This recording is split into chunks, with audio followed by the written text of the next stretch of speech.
अक्टूबर 2015 में वर्जीनिया में मौजूद CIA हेडक्वार्टर्स में CIA के डायरेक्टर जॉन ब्रेनन को एक अनजान नंबर से कॉल मौसूल होती है।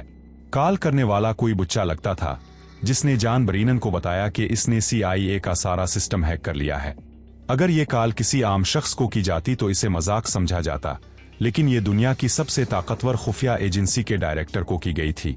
ये जानना ही बहुत बड़ी बात है कि किसी को जॉन ब्रेनन का जाती नंबर कैसे मिला।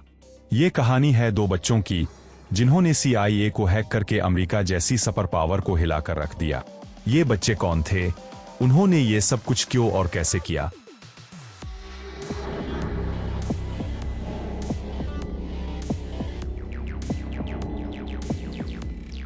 जैसे ही उनसे पूछा गया कि उनकी क्या डिमांड है, तो बच्चे ने कहा, अमेरिका मशरिक वस्ता, खास तौर पर फलस्तीन पर हमले बंद करे और दुनिया को पुरअमन रहने दे। CIA को पहले ही अंदाजा हो चुका था कि उनका सिस्टम हैक हो चुका है। ये हैकिंग CIA और अमेरिका के लिए कितनी खतरनाक साबित हुई, वो आपको आगे पता चलेगा। जैसे ही कॉल खत्म हुई, पूरी अमेरिकी हुकूमत और CIA हरकत में आ गए। चूंकि एक बच्चे ने इतनी बड़ी खुफिया एजेंसी को हैक किया था, तो ये CIA के लिए बहुत शर्मिंदगी की बात थी। CIA के एजेंट्स अपनी हार सिर्फ इसी बात पर मानते हैं अगर उनकी शनाख्त जाहिर हो जाए। हता कि वर्जीनिया में CIA के अंदर एक स्टारबक्स शाख है, जहां कब पर कोई लोगो आनाम नहीं होता ताकि ट्रेस ना हो सके। ऐसे में CIA का पूरा सिस्टम हैक हो जाना कितनी बड़ी बात थी, अब खुद ही अंदाजा लगा ले। तहकीकात से पता चला कि ये कॉल इंग्लैंड के शहर लेस्टर से एक 15 साला लड़के ने की थी, जो खुद को कुरिका कहता था। इसने एक हैकिंग कम्युनिटी बनाई थी जिसका नाम विथ एट्यूड था। लेकिन इसने CIA को हैक कैसे किया? इसके लिए हमें 2008 में जाना पड़ेगा। 2008 में अमेरिका की रियासत वर्जीनिया में एक और लड़का था, जिसका उर्फी नाम डिफॉल्ट था। इसे वीडियो गेम्स का बहुत शौक था। वो गेम्स में जीतने के लिए उनकी प्रोग्रामिंग में तब्दीली करता था, खास तौर पर काउंटर स्ट्राइक जैसे गेम्स में। वो चीट्स बनाता और गेम के उसूल अपने हिसाब से बदल देता। ये सब इसने सिर्फ इंटरनेट से सीखा था। डिफॉल्ट को हैकिंग ग्रुप अनानामस से बहुत मुतासिर हुआ, जो इस वक्त खबरों में छाया हुआ था। ये ग्रुप बड़ी वेबसाइट्स हैक करके पैगाम पोस्ट करता था। डिफॉल्ट भी इसी राह पर चल पड़ा और छोटी मोटी वेबसाइट्स हैक करने लगा। लेकिन वो कुछ बड़ा करना चाहता था, इसलिए वो नामी ग्रुप में शामिल हो गया। ये ग्रुप पॉलिटिकल मकसद के लिए साइट्स हैक करता था। ये लोग बूटनेट का इस्तेमाल करते, यानी वायरस के जरिए कंप्यूटर्स को कंट्रोल करते। डिफॉल्ट को बूटनेट के एक कंप्यूटर से पता चला कि वो कनाडा के एक मेडिकल कॉलेज का था। इसने फिनेंशियल रिकॉर्ड्स तक रसाई हासिल की और देखा कि $9 मिलियन तलबा से वसूल किए जाने बाकी थे। इसने वो तमाम रिकॉर्ड डिलीट कर दिए, जिससे पूरे कॉलेज का निजाम बर्बाद हो गया।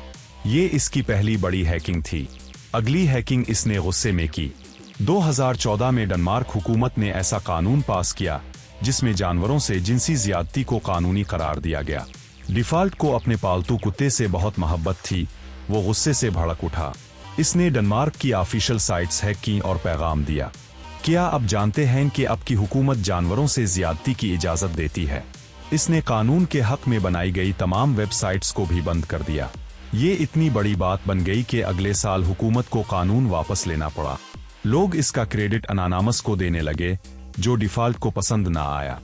इसने अपनी शनाख्त छुपाए रखी, अपना घर का वाईफाई इस्तेमाल नहीं करता था, बल्कि दौर कहीं सैटेलाइट कनेक्शन लगाकर निजी नेटवर्क से इंटरनेट इस्तेमाल करता था। इसका कंप्यूटर इतना महफूज था कि ऑन होने में 30 मिनट लगते थे, लेकिन वो इंतजार कर लेता था। अब तक कहानी में 2 किरदार आए, एक कुरिका इंग्लैंड से, दूसरा डिफॉल्ट अमेरिका से। 2013 से पहले वो एक दूसरे को नहीं जानते थे। फिर एडवर्ड स्नोडन के वाक़ये ने उन्हें जोड़ दिया। स्नोडन NSA में काम करते थे। उन्होंने दुनिया को बताया कि CIA इंटरनेट यूजर्स का डेटा खुफिया तौर पर रखती और इस्तेमाल करती है, बगैर इजाजत। वो हांगकांग गए और वहां से ये मालूमात दुनिया के सामने लाए, जिससे पूरी दुनिया में गुस्सा फैल गया। इसी गुस्से में डिफॉल्ट और कुरिका ने एक दूसरे से राब्ता किया और अमेरिकी हुकूमत को सबक सिखाने का फैसला किया। उनका मकसद था कि CIA को भी एहसास हो कि प्राइवेसी खत्म होने पर क्या महसूस होता है। पहले उन्होंने James Clapper, director of national intelligence, का फोन नंबर आम कर दिया। फिर उन्होंने जॉन ब्रेनन को हदफ बनाया।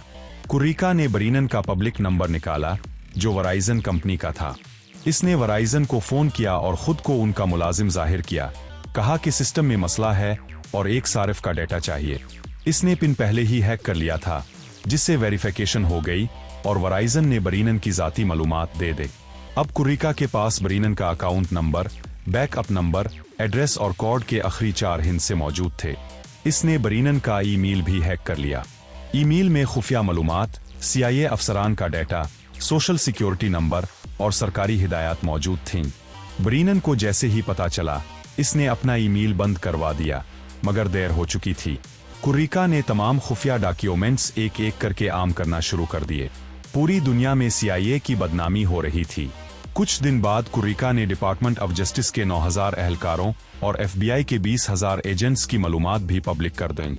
ये सब करके वो इत्मीनान से अपनी जिंदगी गुजार रहा था, लेकिन डिफॉल्ट चूंकि अमेरिका में रहता था, वो खौफजदा हो गया और फिर इसने एक गलती कर दी। नशे में अपने दोस्त को बता दिया कि वही CIA के पीछे है। FBI ने इसके कमरे पर छापा मारा, गिरफ्तार किया। इंट्रोगेशन में कुर्रिका का नाम भी सामने आ गया, जिसे बरतानवी पुलिस ने गिरफ्तार कर लिया। कुर्रिका का असल नाम केन गैम्बल और डिफॉल्ट का नाम जस्टिन ग्रे लिबरमन था। कम उम्र होने के बाइस कुर्रिका को 2 साल कैद हुई, जबकि डिफॉल्ट को, जो बराह रास्त हैकिंग में शामिल नहीं था, 5 साल की सजा सुनाई गई। आज दोनों जेल से आजाद हैं और साइबर सिक्योरिटी में अपना करियर बना रहे हैं। आपका क्या ख्याल है? क्या दोनों ने दुरुस्त किया या गलत?